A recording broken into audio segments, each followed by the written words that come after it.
Nabi Umar sahabat.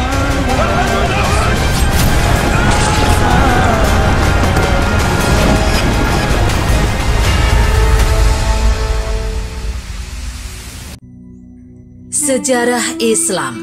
Penjahat Bani Israel yang hilangkan 100 nyawa jadi ahli surga.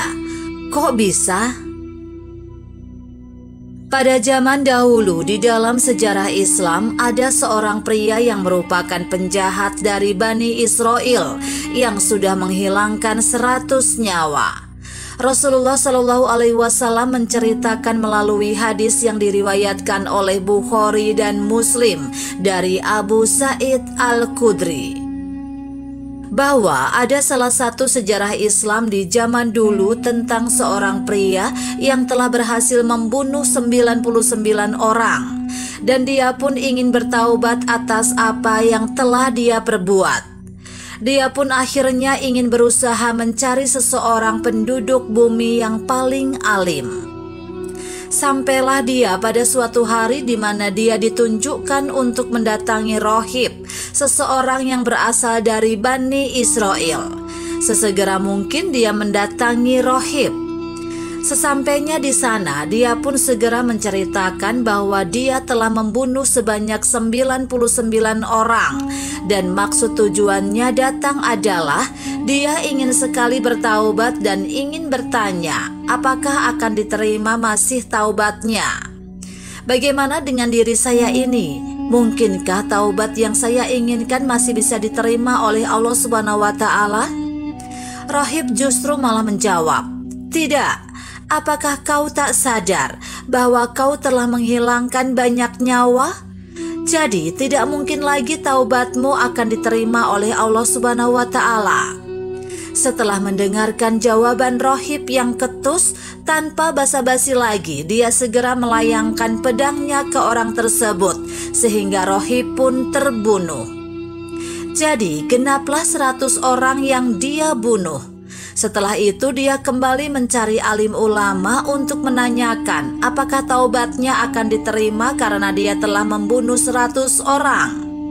"Setelah saya banyak berlaku kejahatan, ingin sekali aku membuat bahagia banyak orang dengan kebaikanku.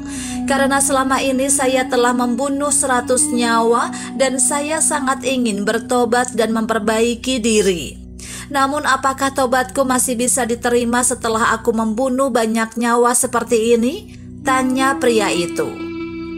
"Taubatmu pasti akan diterima oleh Allah Subhanahu wa Ta'ala selama nyawamu pun masih ada. Jadi kamu harus memenuhi syarat. Kau harus meninggalkan desamu karena desamu merupakan desa yang penuh dengan kriminalitas. Sedangkan di desa sebelah kamu akan aman karena desa sebelah dipenuhi dengan orang-orang soleh. Apabila kamu bermukim di sana, kamu pasti akan terbawa dengan kebaikan di sana," kata ulama tersebut. Setelah itu pria tersebut pun sesegera mungkin pergi untuk menuju ke desa sebelah yang berisikan para orang-orang soleh. Di tengah-tengah padang pasir di saat dia sedang menuju ke arah desa sebelah, dia mengalami sakit parah hingga akhirnya dia pun sekarat di tempat itu. Saat itu juga malaikat azab dan malaikat rahmat datang mendekati Israel yang sedang bersiap akan mencabut nyawa pria itu. "Israel, berikanlah kepadaku jiwa sang pembunuh kelas kakap ini, agar aku segera membawanya ke neraka jahanam," pinta malaikat azab. Namun permintaan malaikat azab ini dibantah oleh malaikat rahmat yang juga ada di sana. "Jangan Israel, dia saat ini sudah bahagia karena dia telah menjadi hamba Allah dan biarkan aku yang membawanya ke surga," ucap malaikat rahmat. Tapi dia belum sama sekali memiliki amal baik dan belum pernah berbuat baik. Jadi dia belum pantas masuk surga atau ahli surga, bantah malaikat azab. Namun dia sudah berusaha untuk bertobat dan ingin memperbaiki diri sampai dia pun melakukan perjalanan untuk pindah ke desa yang berisi orang soleh. Jawab malaikat rahmat, Karena kedua malaikat tersebut malah sibuk berdebat, maka Allah Subhanahu wa Ta'ala meminta kepada malaikat Israil untuk menjadi penengah di antara keduanya agar bertemu titik terangnya. Apabila pria pembunuh 100 nyawa tersebut langkahnya lebih dekat ke arah desa maksiat, maka pria tersebut adalah hak malaikat azab.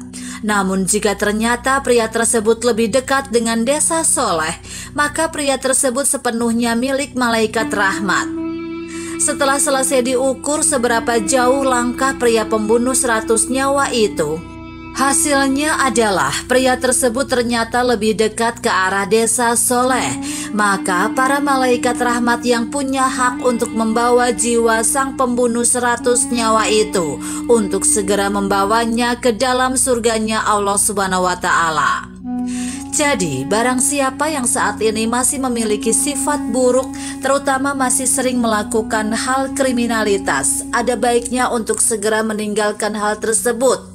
Karena kita tak pernah tahu ajal akan datang kapan. Maka segeralah bertobat dan perbanyaklah ibadahmu.